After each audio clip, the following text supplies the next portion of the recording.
On Tuesday, we will bring legislation to the Dáil, legislation that would compel the government in Dublin to produce a green paper on Irish unity, would compel them to call an all-island citizens' assembly on Irish unity, and legislation that would give to the Oireachtas, to the houses, the Dáil and the Seanad, oversight of work on both of those matters, and place the responsibility on the Taoiseach to report regularly to both houses.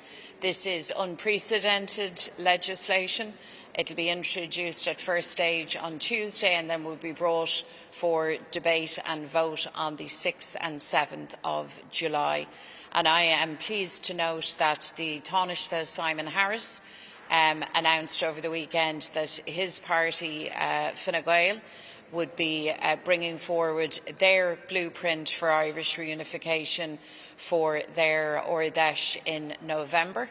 I think this is a significant move. Of course, it's only a first move, and there's an onus now on the Taoiseach to convince his partners in government, the Taoiseach Micheál Martin and Fianna Fáil, to similarly move at pace and to ensure that not alone political parties, but that in fact the government in Dublin begins the very necessary and timely preparations for constitutional change. We've been making this point for a very, very long time, that it is important that we are prepared, that the work is done now, and that it is at this stage irresponsible for anybody in political leadership to bury their head in the sand and to imagine that they can simply wish away the facts of political, demographic and social change. This is happening. There will be a referendum.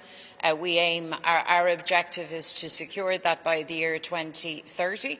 But the referendums will happen and the preparations need to be made now. So we very much welcome the fact that the Taoiseach is now acknowledging that reality.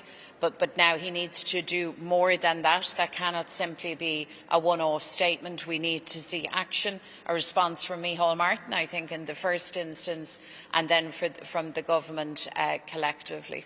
This report the Taoiseach speaking about Irish unity, and he was making the point that he doesn't want to just see consent, he wants to see engagement on the journey.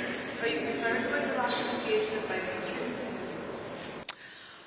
I would say in the first instance, if the Taoiseach and the Dublin government wish to see engagement, they need to lead from the front. I mean, I welcome that commentary. And by the way, I agree with him. I agree that it is not simply a matter of producing a blueprint or producing a paper or a plan.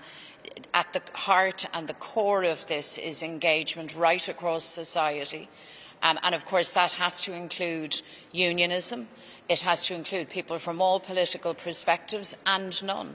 It has to include every sector and section of Irish society right across the island.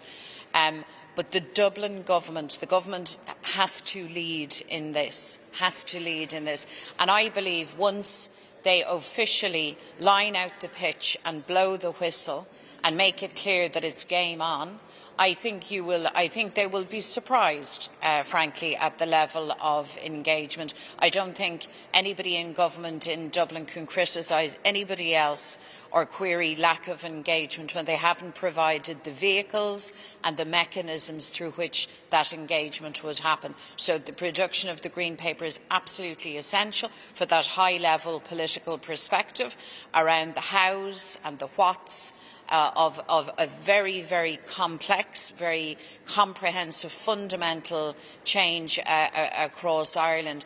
But the how of engagement is really important too. And so we have been asking for, arguing for, appealing for citizens' assemblies for such a long time, because we know that that is the vehicle that you afford to people to come and have their say and to share all of their views and their concerns from across. We're not looking for a limited process, we're looking for an expansive and an inclusive process too.